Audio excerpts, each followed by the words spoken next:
Welcome, everyone. Let's wait a few moments to let everyone join. I see that the attendees number is going up. This is great. In the meantime, for everyone who's participating, feel free to interact in the chat if you want.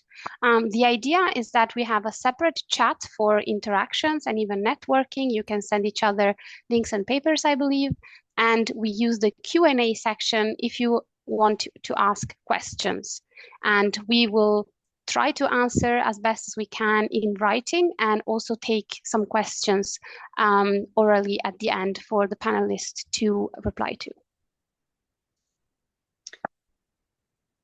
I see we had lots of registrations, so I'm waiting a little bit more to let all attendees join.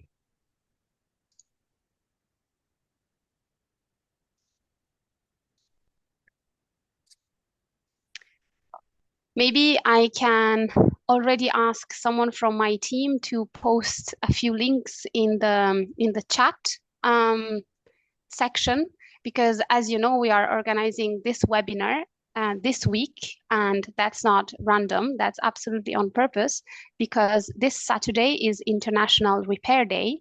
And we like to call this week International Repair Week because we are organizing so many events around the world, or really the repair community is organizing so many events literally everywhere around the world, or we would like it to be absolutely everywhere. And we have prepared a map where you can consult all the events that are happening, and you can find one near you if you have something that you wish to repair, or if you want to learn more about repair. There is very much going on. I see the attendees are still joining, actually, but I really wanted to start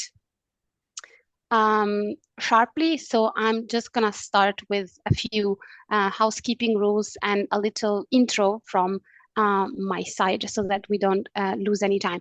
So for the newcomers, once more, welcome. We're very happy to have you. We are the Right to Repair Europe Coalition organizing this webinar, and we are organizing it in occasion of International Repair Week, because International Repair Day is this Saturday. And I see that Ugo just posted in the chat the link to actually check out all the activities that are happening a little bit everywhere around repair. So please check it out. Please feel free to interact in the chat and to post your questions in the Q&A section, and we will actually take them in written form or with the panelists at the end of the discussion. So we are here today to discuss repair, obviously, and it will be interesting to see with policymakers and activists and from the community what was achieved during the past mandate and what is still left to do to achieve a thriving repair economy in Europe. And maybe to link this just a little bit with what's happening with the fresh off the press news happening in Brussels right now. We are happy to see that Ms. von der Leyen, in her priorities for the new commission, she announced a new, second Circular Economy Act, thereby confirming the importance of the sector for the European economy. However, once more, we see more of a focus on secondary materials and recycling activities, and not so much on reuse and repair. And we think that this is really a mistake, because waste prevention should be prioritized over waste management. Obviously, from an environmental perspective, reuse and repair activities directly contribute to the conservation of value of products and the materials at their highest levels, and this is minimizing both waste, resource and energy consumption. Research has confirmed this time and time again. But also from a social inclusivity and public policy perspective, we know that reuse and repair lead to greater job creation potential, with less resource consumption and lower capital investment. So focusing on reuse and repair is more cost effective, even from a public policy strategy. And finally, from an economic perspective, we know that reuse and repair activities can substitute foreign economic activities from the linear economy. Reuse and repair are local. And also, if we think about raw material supply chains, it would be best for strategic autonomy to focus on things happening locally. So now that we have almost 200 participants, I believe we can truly kick off with the program, because I believe everyone is quite excited to have Commissioner Reynders here, the current Commissioner for Justice, who will talk to us about what was achieved in the past mandate. Please, you have the floor. Well, thank you very much, and I'm very pleased to be with you to open today's discussions on making the right to repair reality in the European Union. I'm very pleased that it's the International Day for the repair, but maybe the week, like you said, maybe more than that, if it's possible to prolong during 1 month, why not?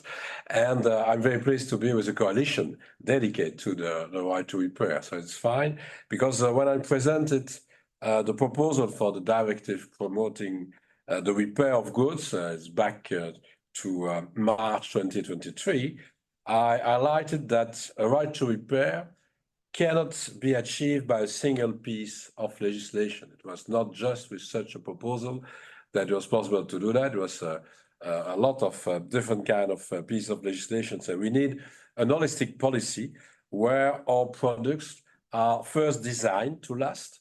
Consumers and independent repairers have easy access to spare parts, and consumers can get repair services if their products break down.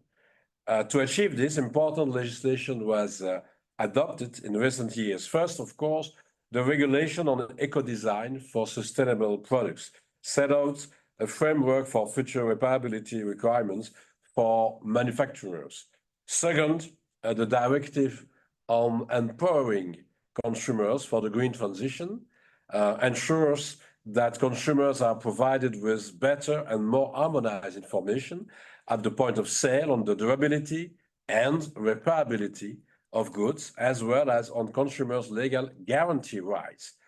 And most recently, as you know, the directive promoting the repair of goods was adopted after intense negotiations with the Council and the Parliament. I'm proud of the ambitious agreement that we reach. It will drive consumers towards more sustainable choices and offer them easier access to repair, even beyond the legal guarantee. It was a long discussion to see what is possible to do around the guarantee and what is possible for the consumer to do after the legal guarantee. In addition to the producer's obligation to repair, the directive includes rules that will help unlock the repair market, complementing existing and future product-specific legislation in the eco-design framework. Producers will have to offer spare parts at reasonable prices. I will come back on this. And we have also prohibited practices that impede a repair. I know that the repair community demands more to be done. So it was a first step, and it was, again, an intense negotiation to reach such a first goal, not only with the directive, but with the framework of different pieces of legislation. And we need to work on expanding the list of products covered by the obligation to repair. We chose the link to link the obligation to repair with the eco-design requirements to ensure legal certainty. So it was a discussion also to say, of course, we want to put a lot of products on the list, if it's possible, to have such a kind of product in the eco-design process. Also because the decisions on product design and availability of spare parts can be more specific when taken on a product category basis rather than via general consumer law. So we try to work on a product category basis, and it was a choice with the link between the different regulations. In the first half of 2025, the European Commission will present a new working plan indicating the categories of products planned to be adopted based on ESPR over the next 3 years. Meanwhile, the European Commission must regularly update the list of products in Annex 2 of the Directive on the Repair of Goods. We are already working now on the first delegated act that will add new products to the list, such as portable heaters, for which specific repairability requirements were recently adopted in the Ecodesign framework. So after that, it's possible to take our decision. Work is also ongoing regarding printers, computers, cooking appliances, and other products. We are in close contact with colleagues working on future eco-design rules to establish ambitious repairability requirements. We are also aware that certain rules of the new directive will be challenging to apply. I'm going back, for example, to the reasonable pricing of repair or spare parts. It's not simple to interpret or to implement, considering the large diversity of products and spare parts to which it applies. And so we will have to come out with some guidelines, maybe, to organize the process, and it's needed to be more precise in the definition of what we are calling reasonable price, but of course, with very different categories of products. Another challenge will be applying the new provision prohibiting manufacturers' practices that impede repair. Indeed, it will be challenging to objectively assess what is a justified restriction for repair. So we need maybe also to take into account the experience on different products and to try to define better what that means, what kind of restrictions are normal, what are maybe a new restriction also for the access to the right to repair. Consumer legislation, such as the Right to Repair Directive, has the advantage of covering the whole market at once. But on the other hand, the rules that are meant to apply to all consumer products are by necessity general and principle-based. Accordingly, they will require interpretation and application on a case-by-case basis. For example, the question whether the manufacturer can apply certain restrictions for repair of products based on safety considerations cannot be answered for all products in the same manner. Therefore, the principle will need to be applied in the context of each specific product category. We have had a week dedicated to product safety also in Brussels, and last week we had meetings in Paris with the OECD to discuss about product safety. But it's very important to make the difference between the different categories of products and to try to have a correct interpretation of what is possible to do or not in such a kind of situation. And certainly, you know, the safety of the second-hand product, like we said, it's an important element, but also not only second-hand, also just the same product after the repair. If the same consumer is going to the right to repair and to use the right to repair, we need to be sure that we are continuing with the same level of product safety after the repair. We will remain in an open dialogue with both the repair community and industry stakeholders to discuss these challenges, to raise awareness of the new requirements, to identify the specific problems, and to stimulate positive development of business practices. In the coming months, we will be also busy developing an EU online repair platform to help repairers promote their services and attract consumers, including in a cross-border context. You know that there's a normal way for the national authorities to organize their own national platform, but for cross-border activities, it's quite very important to develop an EU online repair platform, and so that will help maybe the consumers to have an access to the repairers on such a cross-border level. And the platform will be integrated on the European Commission's Europe portal, where repairers will be able to register directly. So it will be possible to have a direct access. In case of member states that already have or will establish their national repair platform, we will provide appropriate links on your Europe. So it's a combination between the development at the EU level of such a portal and the access to the national platform together. We are at the early conception stage of the user interface and various functionalities, which we will discuss in detail with the member states in the coming months. There are many repairers with us here today in such a webinar. I hope they can share their experience and give advice on designing this new platform. What are the most important information that is needed to provide to the consumers and to be sure that it's a good functioning of the platform. In this context, I would like to inform you that DG Just is organizing a workshop on the implementation of the directive on 12th of November. We count on your presence and input during that event.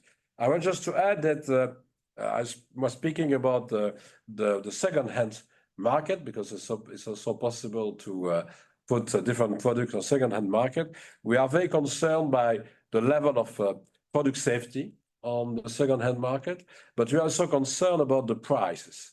And I know that we need to take new initiatives about international marketplace, because we have seen in some categories of products, very cheap products with a very low level of price. And it's very important to have a real control on the quality of those products, the safety of those products. But maybe also, you know, that I've worked during 5 years to put into place a corporate sustainable due diligence directive, the CSDDD. We need also to be sure that there is a protection of human rights and a protection of environment during the process to produce different kind of products. And that's also an important part, because I know that for the moment, there is an unfair competition between some kind of products on the second-hand market and very cheap products coming from abroad. So we are very attentive to that, also with the consumer organization. But thanks for such an opportunity to explain what was possible to do with different instruments in the last years, but also what are the challenges. I know that you have some requests for the future, but we are already working on new products that is possible to put in the system for the right to repair, but also on a portal to have a better exchange between consumers and repairers at the cross-border level. And I'm sure that we need also to pay more and more attention concerning the competition with very cheap products that is possible to see on international online platforms, and with maybe a low level of quality, safety, and human rights or environmental protection in the production process in the supply chain. Thank you. Thank you for this opening, for making so many useful links that we will definitely address today. As you know, we have also involved colleagues from DGN working on Ecodesign, because, as you said, the link is super important. And I see that many of my colleagues are also thrilled to go into the safety aspect later on when they're given the word. And the link to the workshop mentioned by the commissioner is posted in the chat, so you can sign up directly there. So as we heard, we covered a few products, but only a few products are covered by the regulations so far as of today. So Ugo Vallauri from the Restart project will now tell us about which products are actually brought in at repair events, comparing with what's covered in policy. Thank you very much, Cristina, and thank you, Mr. Commissioner. It's a pleasure to hear you come and explain and share your perspectives on what next with regards to right to repair. And I'm going to share a few slides that will help me tell the story of the incredible work that's happening every single day across Europe and beyond by the repair community. And I'm focusing here specifically of that part of the repair community that for the last 15 years has been bringing back repair in fashion to push back the throwaway economy through repair cafes, restart parties, and other community repair initiatives. This week we are celebrating, among other things, the 15th anniversary of the very first repair cafe ever taking place in the Netherlands. And it's not by coincidence that International Repair Day happens on the 3rd Saturday in October every year.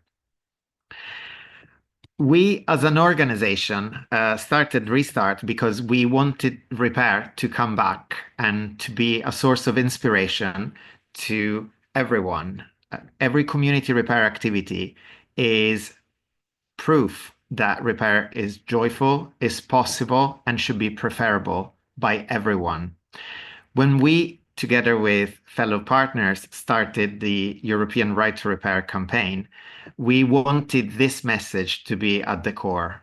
And we realized soon that it was not a message just shared by community repair activists, but that a wide range of partners was already on board. And this is today testament to the great number of people that are attending this webinar. What we stand for is a universal right to repair. What this means is that everyone should have the right to decide by when and at which point to give up on a product, having access to all the information, all the spare parts at reasonable cost, and all the support in choosing between community repair, events, DIY repair, professional independent repair, and repair provided by the manufacturers as well.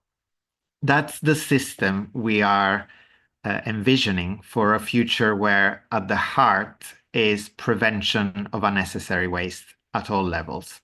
So extending the life of all products as much as possible. And I'm putting an emphasis on the all products, as you'll see shortly. We are launching today a major report by the Open Repair Alliance, which is titled The Rise of Community Repair. And it's a look at the data that we've been collecting thanks to the support from hundreds and hundreds of community repair groups around Europe and beyond on the type of things that are repairing in their community events and the things that they're struggling with.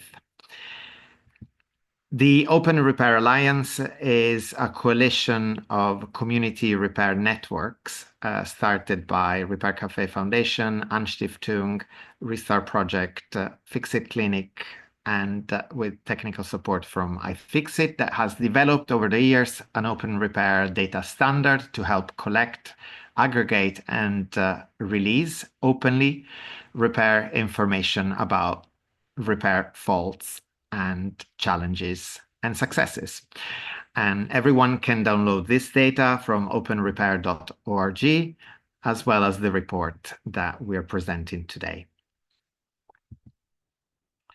What does this report tell us? First of all, there is an increasingly amazing growth of the repair movement. We are releasing this report with over 208,000 records of attempted repairs from 1,158 groups in 31 countries. While the majority of the data is indeed from Europe, there's also data coming from the US, Canada, Argentina, Australia, New Zealand, and beyond. But the vast majority is indeed European data. And this data starts telling us some really compelling things about a repair ecosystem where community repair events are the primary source of repair options for many products for which a commercial repair opportunity no longer really exists. Let's keep that very much in mind while considering the data I'm about to share. The most frequently seen product at this event are vacuum cleaners, a product, for example, not yet regulated by any right to repair regulation. Then there's lamps, power tools, including DIY and gardening tools, hi-fi separates, and coffee machines. Again, all products that are not covered by any right to repair as of yet. We have interesting data about which of these products are more likely to get repaired at community repair initiatives, as well as which ones are least likely to be repaired. Now, if you look at percentages around 30 to 40%, this should require some thinking. But a number that I would like you to focus on a little bit more is the following. According to the data we've been collecting, the very vast majority of products that are brought to community repair initiatives are completely ignored as of today by any existing or upcoming right to repair regulation or the directive itself. Obviously, keeping in mind that the directive will cover for every product the period during guarantee, the legal guarantee. But that's not what we're talking about here. And I want to be pedantic and actually share all the names of these product categories. You might not be able to see very well. So we already mentioned the top 5, but there's many more categories. Small home electricals, small kitchen items, food processors, laptops, portable radios, sewing machines, watch clocks, toasters, large home electrical, gaming-related accessories, irons, kettles, decorative or safety lights.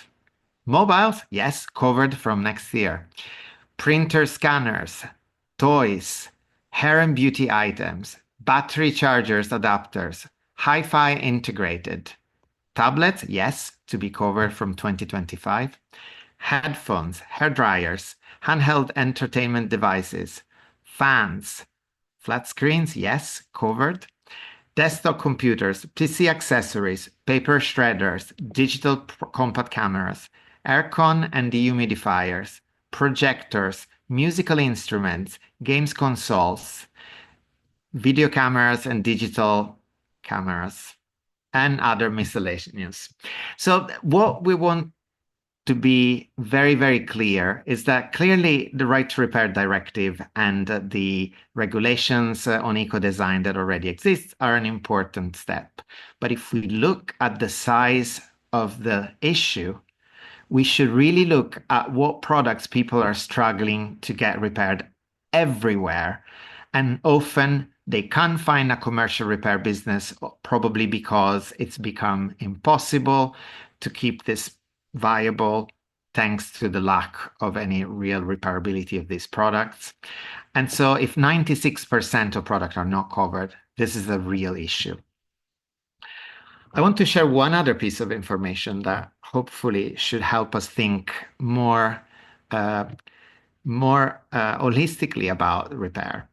So our data also tells us of the product age on average of every product category that's brought at these events. Of course, mobile phones tend to fail well before 10 years. So on average, we see them when they're 4.6 years old. And for many products, from headphones to toasters, they do not last 10 years on average before they're brought to these events. But an important piece of information is that for many other products, from hair dryers all the way to projectors that on average last 28.8 years, I guess that's partly because slide projectors are included in this product category. But you see sewing machines at 26, musical instruments at 18, etc. So for many of these products, to think about right to repair regulations looking at a horizon of 10 years from the product demise from the market to suspend support for spare parts and beyond is problematic, because we should and we must keep products in use for longer. And so we should look not just at the regulations that will affect future products, but we should also look at what are the incentives, financial and otherwise, that will help us continue to keep in use the products, the millions of products that are already in use across Europe and are not ready to be recycled yet, as the hundreds and hundreds of thousands of people coming to repair events are testifying. Thank Finally, you, Ugo. just a few barriers. I'll just mention. We need to stop here to barriers. give. Okay, quickly. Just the key barriers. You'll see that out of this data, we see that 1 out of 4 products cannot be repaired because of lack of spare parts. Then items too worn out, sure, but also 18% spare parts are definitely too expensive, or in 16% of cases, there's no way to open products. I will stop here, but happy to continue with questions. Thank you very much.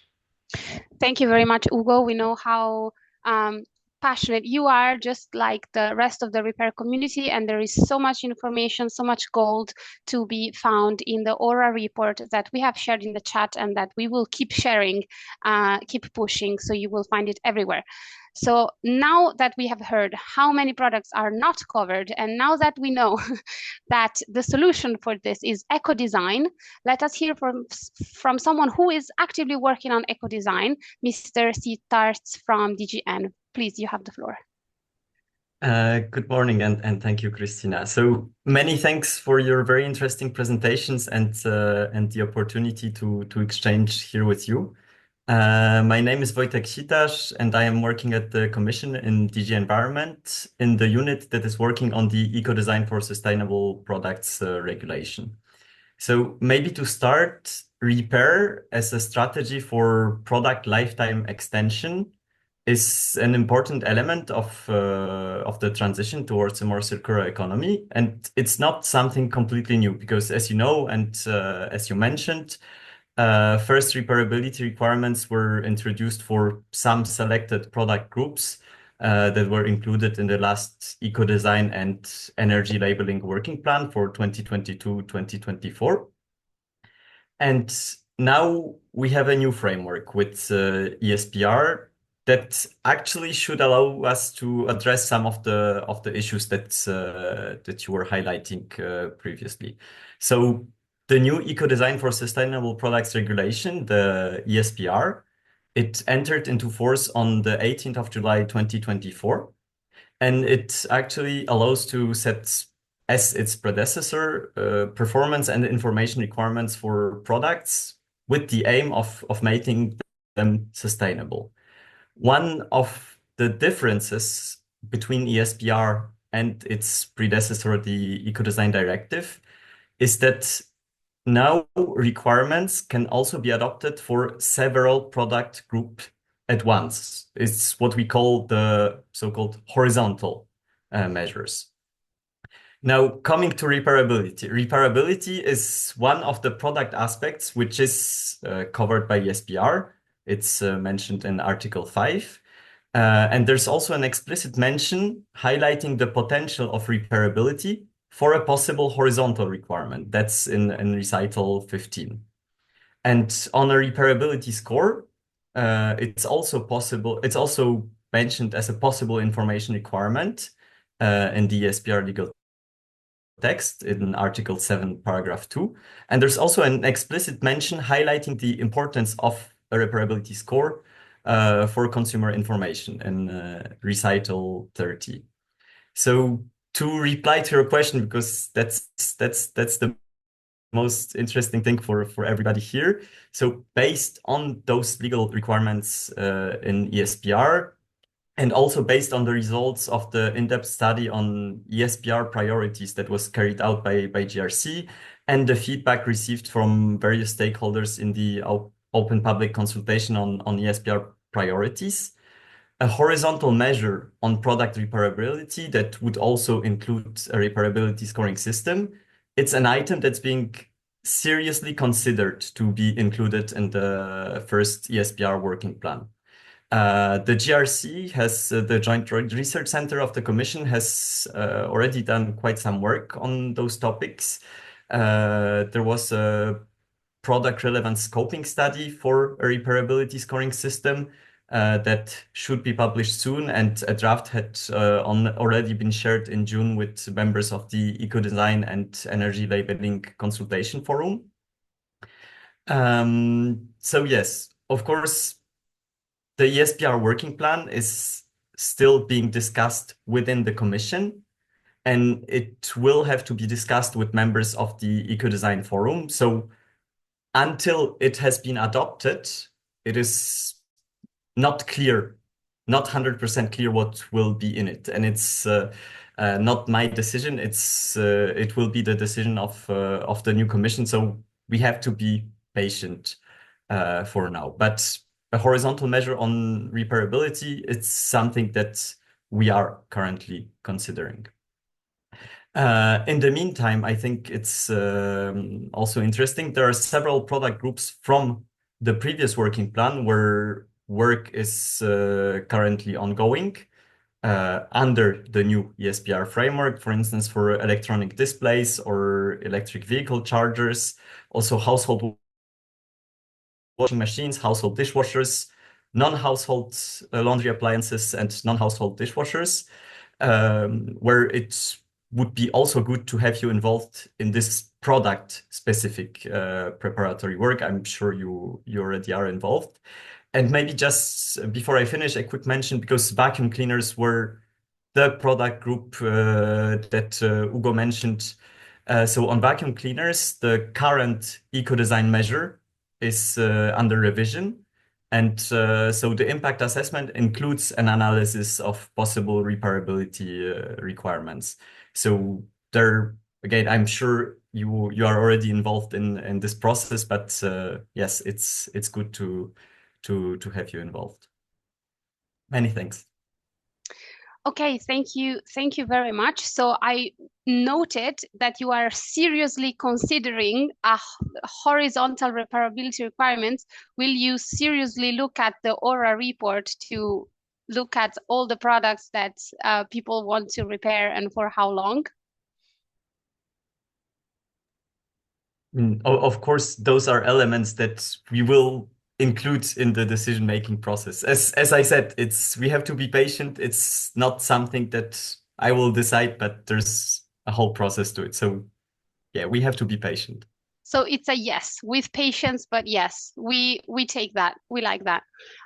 So as we heard, EU citizens are impatient to get access to more repair for more products and across product categories.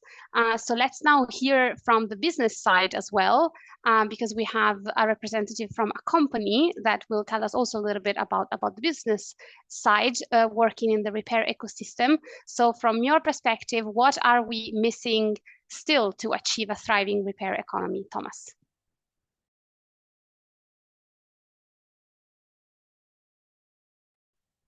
You're muted. Yes, I just noticed that. Can you still see the slides or not? Now they're gone, unfortunately. Okay, no problem. I'll just relaunch them here. There we go.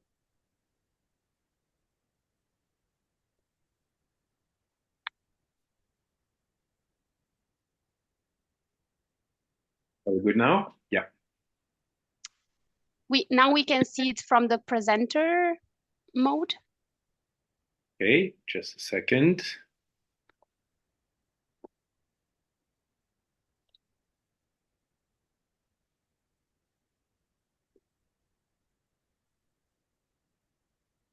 So Cristina warned us that this might cause some delays, and now I owe her chocolate, just so everyone knows.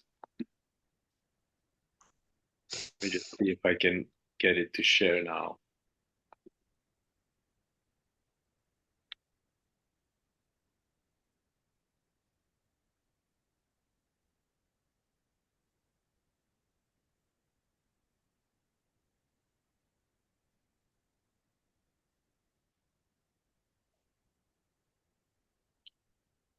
Still not seeing anything? Still not working. Would you like us to share them for you? I'll do one last attempt, and if not, I'll ask someone else to share indeed.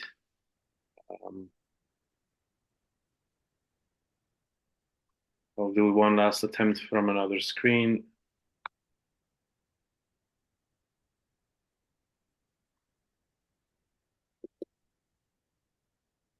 Yes, can someone else take over, please? I see Sonia is already moving. Let's see if Sonia can get them going.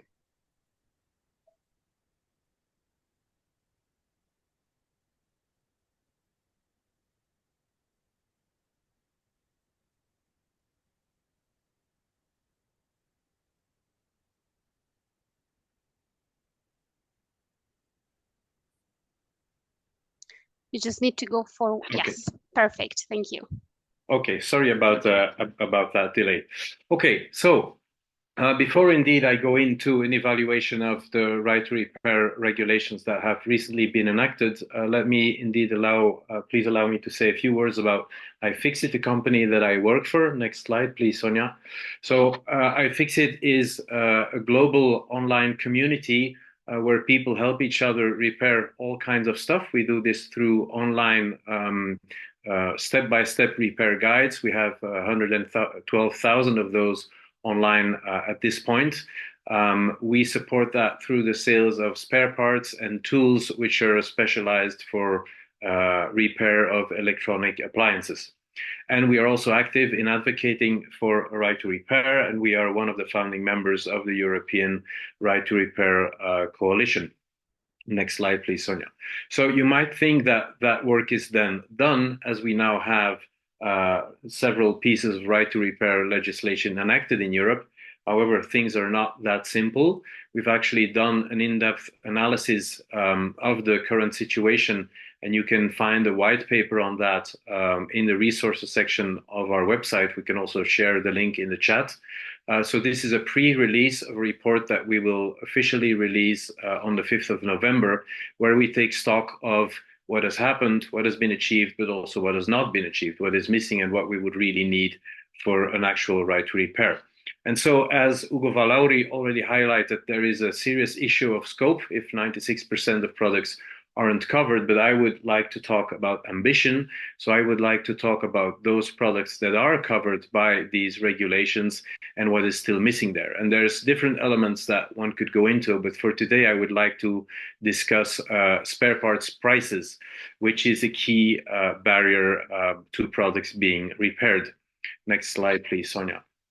So I only have 8 minutes now, maybe 7, because of of not launching the slides in time. So I cannot go into details, but if you're interested, you can find a blog on repair.eu where I go into lots of detail and also new ones. We can also link it in the chat. But let me just give you some examples. Next slide, please, Sonia. So this, for instance, is a vacuum cleaner that you can buy for 335 euros. And if you need just the battery, it costs 326. So you would only pay a few percent more for a completely new product than for just a spare part. Next slide, Sonia. So you could also have this grass trimmer, which costs only 37 euros. And suppose that you needed a new motor for that. That would cost 60 euros. So you would have to pay 60% more for just a part than for a completely new product. And obviously, in that case, you would never repair that. Next slide, please. This is another example, which would be a TV. So let's say that you had an accident, your TV fell over and you have a cracked display panel. Just that display panel would cost you 432 euros for a TV that only costs 350. So again, this is a repair that would never happen. And the last example, next slide, please, Sonia, is very close to home for me. This is my washing machine, my previous one. So a few years ago, the display went bad. So the washing machine still worked, but I couldn't see the program I selected. And if I wanted a new display, I couldn't just get the display. I had to get the whole control board that controls all of the functions of the washing machine. And that cost 299 euros, which is a lot already for just a display, which is a minor part. But that caused me to look at the price of that part over time. And Sonia, if you can advance through the slides now, you see here 299, then you see next one 488, next one 5, if I remember correctly. Yeah, next one, the next one. And so I saw this price evolve all the way up to this price, which is 1,073 euros. Okay, this is not a crazy markup by some insane parts reseller. These are screenshots from the official manufacturer's website with their official prices. So that spare price evolved from 300 euros all the way up to over 1,000 euros, which is again more than the cost of the whole appliance. Next slide, please. So what can you do about that as a policymaker? Well, we typically have two types of instruments. We have the carrot and the stick. So with the carrot, we provide incentives for the best players to get a bigger market share. And with the stick, we try to remove the worst in class performance. Next slide, please.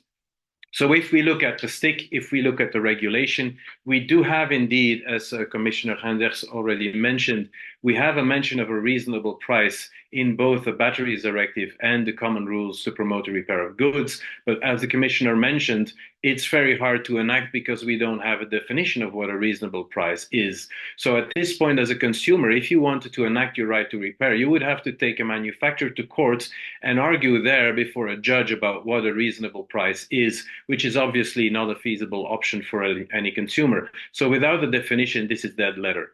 Next slide, please. Now, if we look at incentives, so trying to promote the better practices, therefore, a consumer would need transparency. They would need to know when they buy a product, what the spare parts are going to cost. And for smartphones, this is the case in that the Ecodesign regulation mandates that out of 2025, manufacturers will have to list spare parts prices on a public website.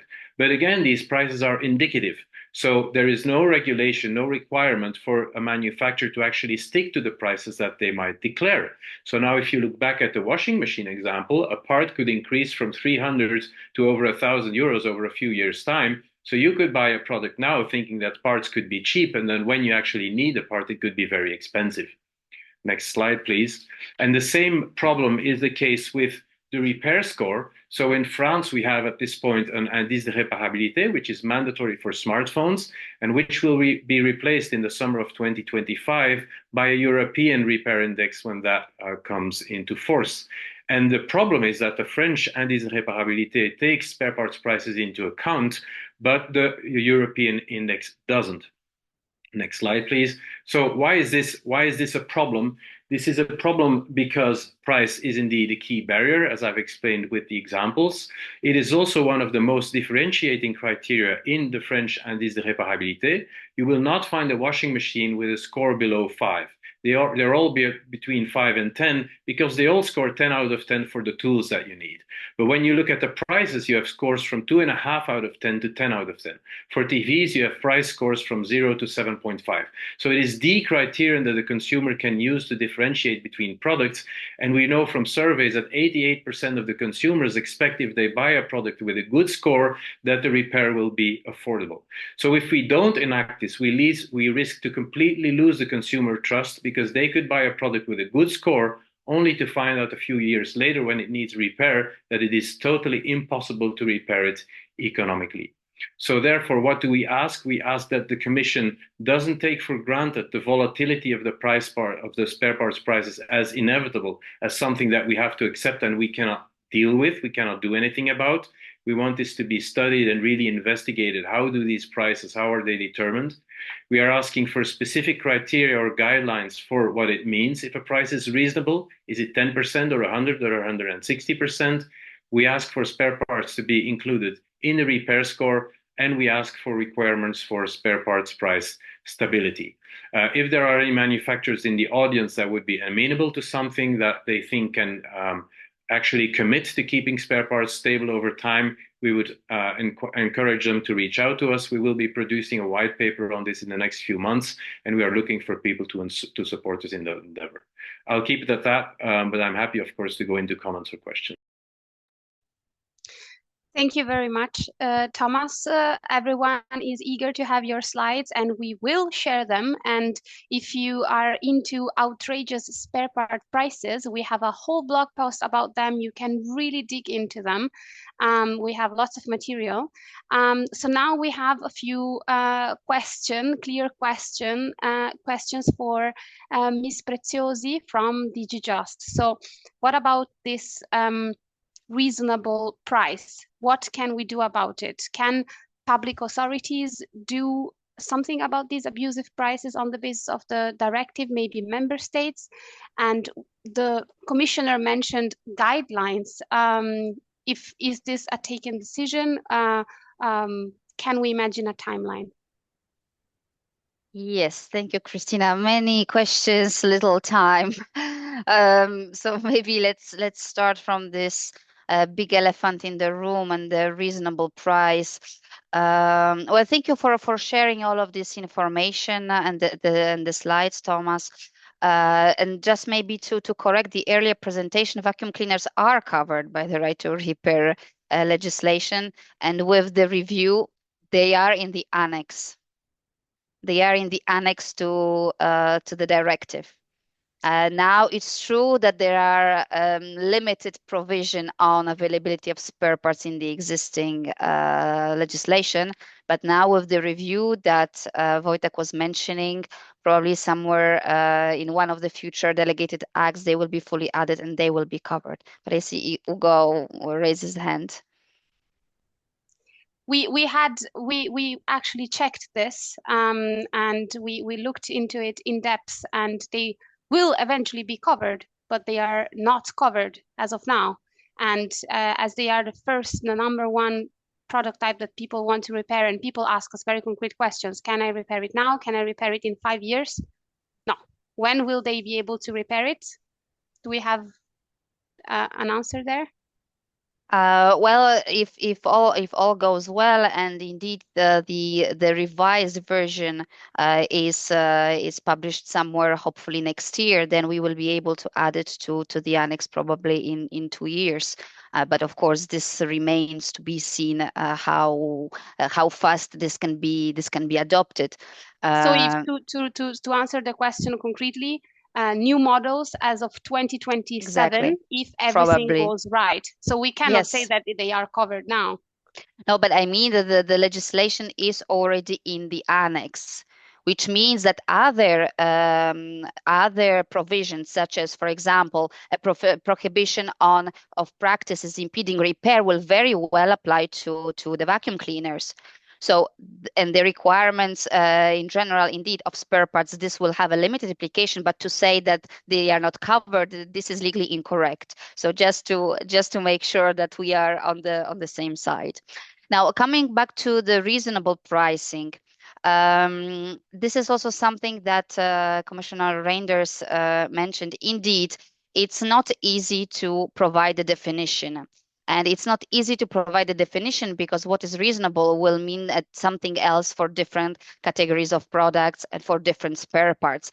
And the problem with this is that indeed, even in the negotiation process for the directive, when talking to the member state, they all had a different interpretation of what reasonable price is, and we are very well aware of that. So indeed, we did provide this recital, which we acknowledge is not providing so much guidance, but it does say that reasonable price should mean a price that does not deter consumers from repairing. Then indeed it does leave some room for interpretation. But we have to remember that in the end, we had a choice either to go for a horizontal legislation, which is a directive that is applicable to wider variety of products, or we go sector by sector. And sector by sector indeed gives us this possibility to address specific challenges for different product categories. Now, with the horizontal legislation, such as consumer legislation, we are not able to provide this. And so this is a challenge of this principle-based pieces of legislation.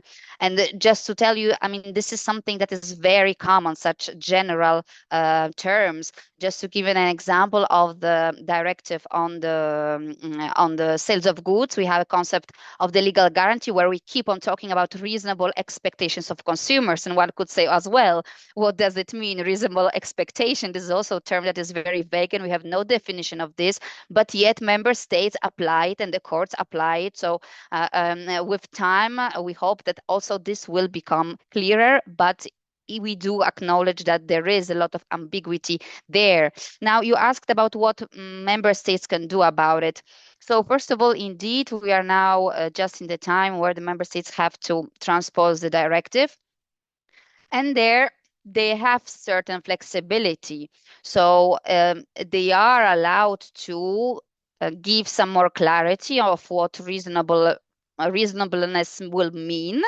They can provide certain criteria, however, as long as this still allows for case-by-case assessment. So setting a specific threshold would be rather challenging because it's unlikely that we will apply in every single case for every single product.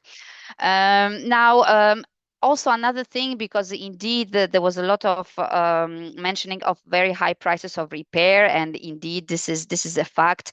Now the directive on promoting repair also imposes another obligation on the member states to actually adopt at least one measure that will promote repair, and we know that already certain member states do apply these measures, which take for very often of financial incentives to repair. So in a way to counterbalance at the moment this period of time where the prices are still high, the Ecodesign regulation and the requirements on availability of spare parts are not fully operational, one would say, because indeed we need this time for the entry into application of all of these rules, and a lot of them will be reviewed. So indeed these options of financially supporting through repair vouchers or other incentives such as reduced tax, VAT tax measures, these are all initiatives that the member state can do, and we encourage them to do indeed to make a repair more affordable. And finally, on guidance, so indeed the commissioner mentioned the possibility of such guidance. Now we need to say that we are focusing immediately on the transposition and the platform, because indeed we have a legal deadline to establish the European platform. So these are our core priorities. And without actually seeing how the member states will implement it, and without any case law, at the moment it's a little bit difficult to have any consistent elements that we could provide in order to develop such guidelines. But in any case, we will indeed follow up with stakeholders. I saw that indeed the link to our future workshop was posted, so we do welcome all of you very warmly on the 12th of November. We can continue the discussions. We want to engage with stakeholders and to hear more about what reasonable price means for them, and what's possible for consumers, what's possible for stakeholders. And indeed, let's continue talking about these very difficult questions. Thank you. Thank you very much for going into these very difficult questions and not avoiding them. I'm very grateful for it. I think everyone is grateful for it. With regards to what does reasonable mean, as the audience was already saying in the chat and posting links, there are already a number of studies that show that 30% of the price of the new product seems to be the threshold. If the spare part, or actually the whole repair, costs more than that, people replace. So that's a fact. We have data, we have research on it. And if we look at facts and how things actually act, and if we want to promote repair and actually encourage consumers to do it, this is what we found. So we, as you know, we have lots of input there. Thank you for going into it. I believe that the vacuum cleaners debate is still ongoing, full on in the chat. So I'll let you maybe reply and debate in the chat while we turn to Luisa Denter from Germanwatch. We wanted to zoom out a little bit more to talk about the importance of circular economy, reuse and repair for a resilient industry, right? Because this is all we're talking about this mandate. So let's hear it from Luisa Denter. Yes, thank you. I hope you're seeing my slides in presentation mode. Yes, perfect. Yeah, as Cristina mentioned, I wanted to give very briefly 3 reasons why reuse and repair should be in the focus of the delegated acts of the ESPR and the Circular Economy Act that was announced by the European Commission for the upcoming term, and 3 reasons why it was just touched upon, why horizontal repair requirements for information and communication technology and electronics should be established quickly. We know that this product approach is kind of a necessity, but however, we are convinced that horizontal requirements are still possible for product groups like ICT and electronics. For example, one could state that if a motor or a battery is available, it should be replaceable, and things like these can be established horizontally, we believe. So starting with the 3 reasons why reuse and repair should be in the focus of the ESPR implementation and the Circular Economy Act announced. The reason 1 is that we need to protect resources, like from an environmental point of view, but we also need to establish the reduction of demand of raw materials as a new pillar for avoiding shortages of raw materials supply.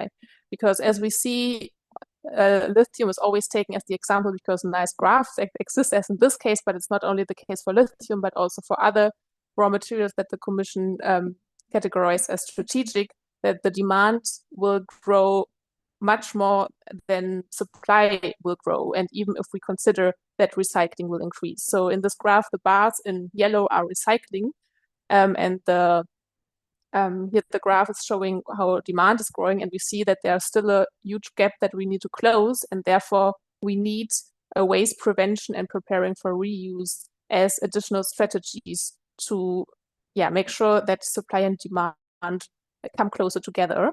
And this was also what was actually agreed already by the European Union to prioritize prevention and preparing for reuse over recycling in the hierarchy.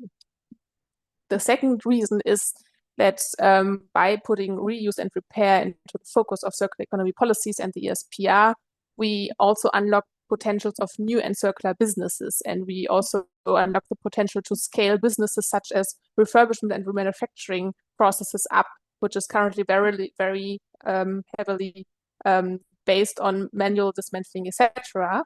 But with a digital product passport, with more standardization, with eco-design requirements and information requirements, we help all these three circular strategies, or we can help these three circular strategies to be really scaled up and established more than it is now. The third reason is that, where Cristina hinted to in the beginning of this webinar, that repair and reuse create jobs and local value creation. So local value creation really in the sense of having local repair shops and of supporting small and medium enterprises that are involved in the circular economy. And often cited number is the forecast report of the European Commission from 2018, which says that the circular economy in total might net increase the jobs within the European Union of about 700,000 jobs by 2030. And here I think it's worth it to look deeper into this number and to also consider the key findings of a study of Lorenzo Gonzalez and Venture from 2020, who found that the kind of circular economy strategies that actually create new jobs are mainly reuse and repair, while waste collection and recycling is less labor intensive and in addition more capital intensive than reuse and repair. So if we want to have a just transition in the sense of considering the job aspect of it, for a good job creation potential, it's very, it makes sense to focus also on reuse and repair as it's more cost effective.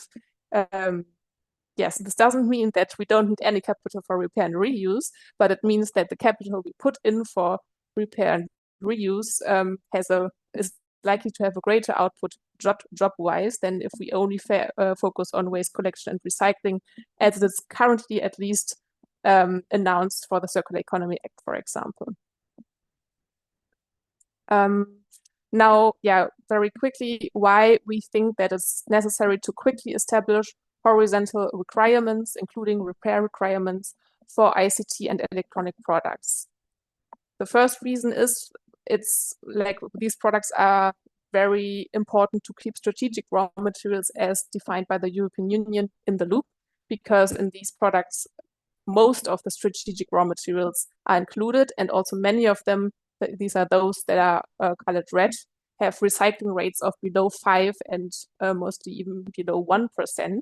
So this again shows that besides recycling, we need other circular strategies such as reuse to protect resources and to effectively prevent raw material shortages. And the second reason is that in these sectors, like for these product groups, repair and refurbishment is already there. So we have already something where we can build on. We have already businesses that can be expanded if a regulation allows them to. As we see here in 2022, the demand for refurbished consumer electronics was the biggest in $1 billion compared to other product groups. And also the projects for 2026 show that demand for refurbished products will even rise in these product categories. But of course, only if it can be satisfied, and therefore we need regulations to be adapted accordingly, and therefore also delegated acts of the ESPR that have this in mind, and a Circular Economy Act that also addresses these sectors. And the third reason is that, as Cristina and Ugo already mentioned, many consumers always ask when we talk about the eco-design and we talk about this repair directive, okay, but when will I actually realize in my everyday life that I can better repair my products?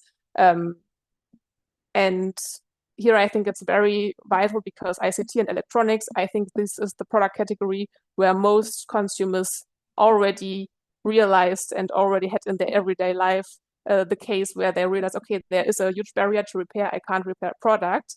So I think to win instead of lose consumers' trust, and also to have the consumers realize what the European Union can do for them, I think it would be very important to show them that something is happening now, and to also soon give them a timeline when they can expect products to be better repairable, and when they can expect to have the advantages out of the repair directive. Yes, thank you.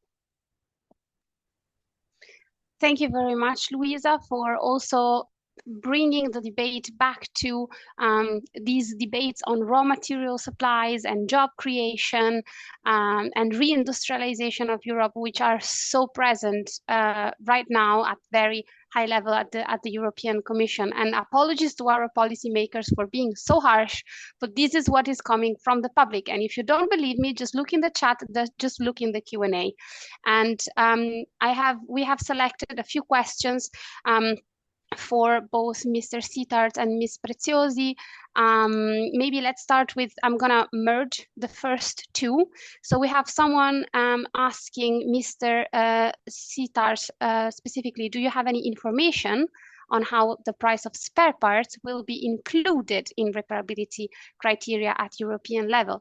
As you know, we were very upset that this was not included in the repair score for smartphones. We know that you don't work on the product-specific legislation, but as you know, we would like these repairability score methodologies to be a little bit broader than super product-specific. So that's the first question. So how will the price of spare parts be included going forward? And second question, which is also linked to eco-design, in my opinion, will the EU implement stricter rules for operating systems? So, and here they make a very concrete example. They say OS vendors need to provide longer software support, especially for PCs. This is crucial to maximize device lifespan. For instance, Microsoft is currently free to end support for Windows 10, effectively retiring millions of PCs long before the hardware fails. And to give you a concrete example, the device that I'm speaking from, this one, this is going to be e-waste as of next year. It's working perfectly fine, but the software support will not be provided for this model. So to give you a very concrete example. So maybe on these two questions, the price of spare parts in the repairability score and long-term software support, Mr. Sittard? Many thanks. Yes, indeed, very interested and quite tough questions. So yeah, on the first one, on smartphones and the spare part price not being included in the calculation of the repair score. As you mentioned, and as you know, I personally have not worked directly on this particular piece of legislation, so I'm not an expert on the subject, but I hear your message and we are well aware that the spare part price acts as a deciding issue as to whether a consumer decides to repair or to replace a product. So on the particular case of smartphones, in the preparatory work and the impact assessment for smartphones, the spare part price parameter was considered too volatile, which means that between the time the consumer decides to purchase a product based on the score and the time they may need to actually purchase a spare part for the repair, the price might be very different. So this was the main reasoning and the decision for this particular product group. Now, for the products that are currently in the process of being regulated, and for a hypothetical, and I insist on hypothetical, future horizontal measure on repairability, should there be some new methodological elements that would allow to tackle this volatility aspect? Of course, there will be considered during the preparatory study and the impact assessment process, which could then potentially allow to include spare part prices. But it's not up to me at this point to decide. There's a whole process that we follow with the preparatory study and the impact assessment to make sure that the repair score we design is robust and verifiable. So on this, I can maybe also add that the recital 30 of ESPR explicitly mentions the price of spare parts as an important element to be considered for a repair score. So it is in the legal text, and it is something that we will consider. Now, on the second question, on operating systems, it's quite a complicated question. So the ESPR applies to physical goods that are placed on the market. So my understanding, and again, I'm not an expert on this particular subject, so it's more of a personal opinion or an interpretation. So ESPR applies to physical goods that are being put on the market. So it could not regulate just an operating system per se, because it's not a physical good that is being placed on the market. But in a product-specific delegated act that would cover a specific product group, for instance, let's say printers or imaging equipment or something like this, there could be requirements concerning the software and software updates of this particular product group. Now, with computers and operating systems and computers that could be sold without an operating system or with an operating system or with several operating systems, it's quite tricky, and I don't have an exact reply on this here right now. I would have to check with my colleagues that are working on this particular product group. Thank you. Okay, many thanks for your reply. We are very well aware of the volatility argument that was used not to include it, and this is why we're preparing a white paper on, having committed prices over time. And this is why Thomas was saying that we shouldn't take this volatility as just a given and something that we cannot do anything about. And again, a call for any manufacturers or spare parts sellers in the audience that want to co-sign our white paper, please reach out to us, and we will definitely push it again. And when it comes to this Windows 10 issue and this Microsoft issue, this will be a big problem, and the Right to Repair Europe Coalition will definitely bring it up time and time again in the eco-design debates about laptops. So if you're also upset about this, please reach out to us, please support our fight. Now, going forward, we have more very interesting questions. This one, I believe, is a little bit more targeted, addressed to Ms. Preziosi, because there are many questions, but they're all more or less asking the same thing, which is basically, what about community repair initiatives, non-profit repair cafes? Will they get access to spare parts? Will they be part of the online repair platform? Or are they outside of what the directive defines as a repairer and what Ecodesign defines as a repairer that gets access to spare part? So a first question on this. And a second question, which is also about, again, about scope.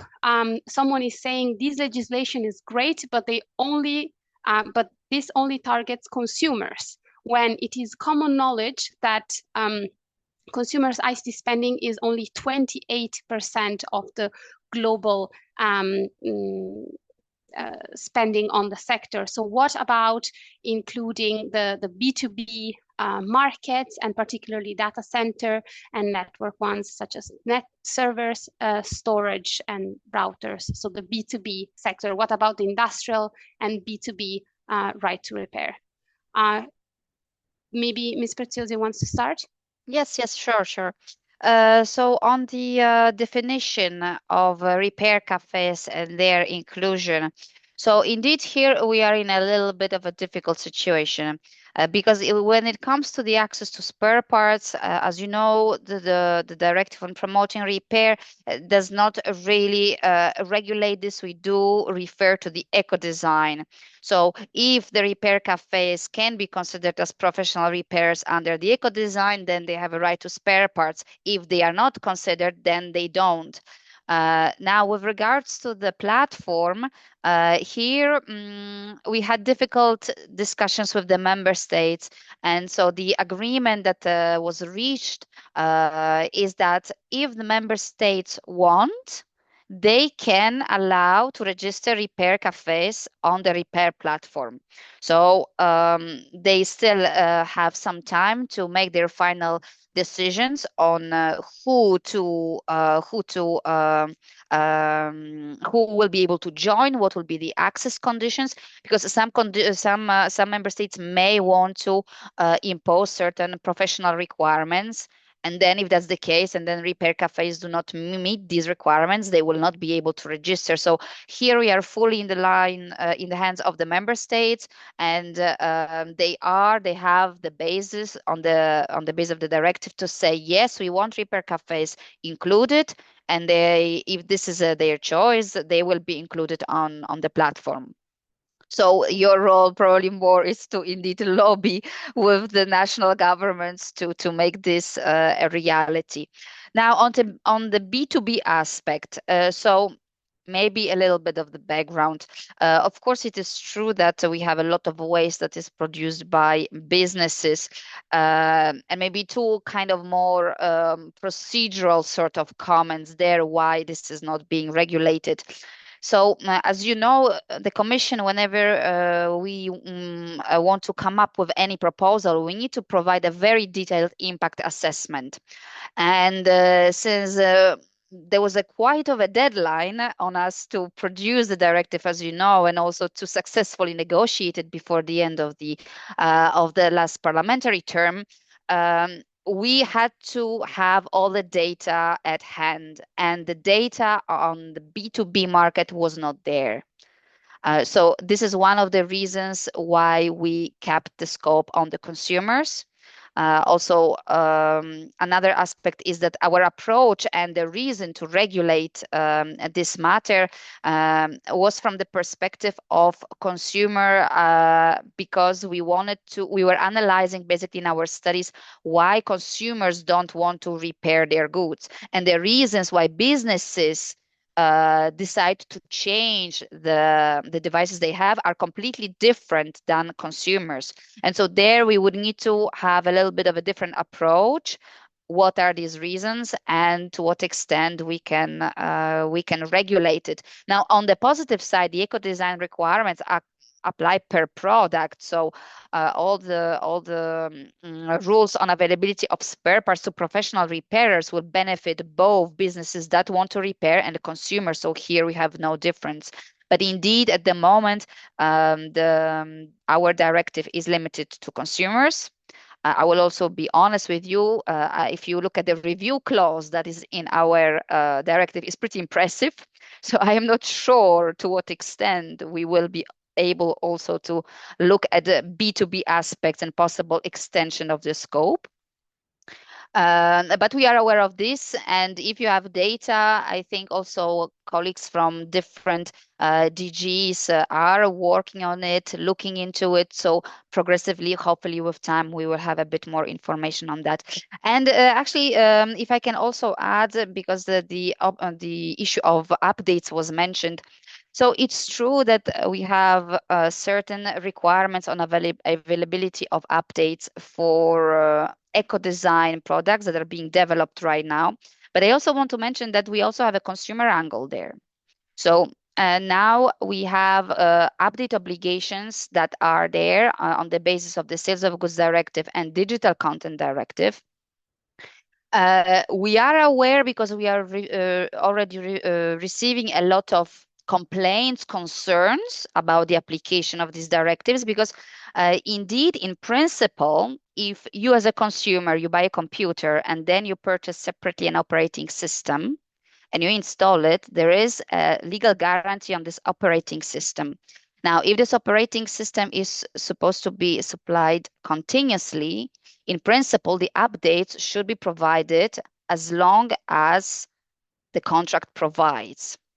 There are some tricky legal parts. I don't want to go into details with this, but there is an angle there that can be potentially used by consumers to try to trigger longer availability of the updates. However, these are only conformity updates. So those updates that you need to have for the product to continue to be able to exist. So no upgrades or other elements there. But indeed, we are aware of this, and we will be looking a little bit into these aspects, especially in the review of these directives. We are going to soon launch a study. So this is also an aspect that it has a different side, just so that you are aware, and maybe working on both sides, we can come up with an interesting solution for the years to come. Thank you very much. This is definitely interesting, and we will look more into the provisions that you mentioned. I would like to mention one more topic, which is very linked to eco-design work, which is the destruction of unsold electronics. This is something that we pushed a lot for during the past mandate, of course, meaning a ban on the destruction of unsold electronics. However, the Commission refused to insert it in the previous ESPR negotiations because of lack of evidence. And just a few weeks ago, we saw a TV report on the subject on Italian national television, for instance, and we see a lot of evidence about it on national TV channels. So maybe a question for Mr. Sitars. Are there any developments there? Do we have a timeline for a ban on the destruction of unsold electronics? So many thanks again. Quite an interesting and also tough question. So I would say the whole idea on how this was analyzed and on how the decision process went in the impact assessment.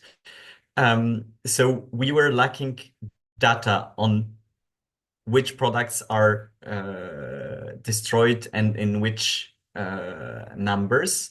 And so the thought process there was that the ESPR legal text includes a data disclosure obligation for the Commission to be able to get the data on which products are destroyed and in which numbers. And so now we have no data on this, but thanks to this disclosure obligation and to the reporting on the destruction of unsold goods, we should get this data. And based on this data, the legal text allows for the possibility to adopt bans for certain product groups on the destruction of unsold products for certain product groups in the future, but based on the data that we expect to collect. Thank you. Thank you very much. I know that Thomas was also burning to quickly address the, let's say, dichotomy of safety and repair that was raised by the commissioner. Sure. So we often hear concerns about if people are going to do self-repair or if non-original spare parts are used or any of these things, then essentially people's houses will burn down and people will die and manufacturers' reputation will be damaged and so on and so forth. So I can share a few facts on that. As I said, we have 112,000 repair guides. We estimate that we've helped people doing an estimated 1 billion repairs so far, and we haven't had a single report about a safety issue. In German repair cafes, they have a common insurance, and over 6 years of repair community activities, there wasn't a single insurance claim related to a personal injury that was related to a repair. The only insurance claim was a person falling down some stairs, so nothing related to repair. At the recent safety workshop that we had with the European Commission, the moderator actually asked for testimonials of any repair-related incidents. And again, people started mentioning all of these risks. But then when the moderator asked, can anyone share a specific example of a concrete incident, no one was able to cite a single one. It was the same when the FTC did a hearing on the report is published under the title Nixing the Fix. So there was a public call for evidence that was sent out to all manufacturers to ask for incidents related to this type of events. And again, the FTC did not receive one single comment of a documented event. So this is all about risk aversion. There is not a shred of evidence that there is any actual risk involved with this sort of activities. Thank you again for the clarification, Thomas. I'd like to just quote one last question, which is coming from the public, or again, a merge of several questions. We have people talking about musical instruments, where people talking about medical devices from the musical instrument world. Someone is saying we're seeing many products become less repairable because of cheaper products, mostly from China, where in most cases these items are sold online with no spare parts available, and very faulty products such as pianos and lots of things are getting thrown away, and because they are sold very cheap and with very low repairability rates. This is also something that the commissioner was mentioning at the beginning. Are there any plans to tackle this sort of issue, so that the unfair competition between cheap new stuff and the option to repair here locally? And there's another interesting question. What about medical devices? Le mot de la fin, one last intervention from one of our excellent European Commission speakers. Maybe I can start on this very quickly, and then if Ada wants to complement me. I mean, very quickly, it's one of the main objectives of ESPR, and ESPR applies to all products that are put on the EU market, whether it's products that are being produced in Europe or whether it's products that are being imported from elsewhere. So the actual requirements will apply to all the products that are put on the EU market. And ESPR also includes some obligations related to online marketplaces. For instance, if there is a digital product passport for a given product group with some of the information requirements being conveyed through the digital product passport, then this would also have to be visible or present on the page of the online marketplace selling that product. So, I mean, it's one of the main objectives of ESPR to have the same rules for all the products that are being put on the market, whether they're produced here or whether they're being imported from elsewhere. Thank you. Thank you very much for your reply. I think this is pretty much everything we have time for today. We still have a lot of open questions, mostly on scope, but we have heard that we should have patience, but at the same time continue to pester them. This is the message that I am that I am taking away from this, and we definitely will. We have an Aura report with lots of data coming up, a white paper on the states of right to repair. So basically what is covered so far, and also a white paper on these crazy spare part prices and volatility and what we can actually do about it. So please stay tuned, subscribe to our newsletter, and don't forget that International Repair Day is on Saturday. There are lots of events happening all over, and there are links in the chat to check them out. And if you are an organization and you would like to work on repair or to improve your repairability strategy, learn more about it, or help us advocate for more repairability and right to repair, please reach out and join us. We need to continue pushing for it because, as you can tell, we still need to expand. So thank you very much for our speakers, for answering so many tough questions, and you were good sports. Thank you very much for joining, and we will keep in touch. Thank you very much. Thank you. Bye. Thanks, everyone. Thank you. Bye.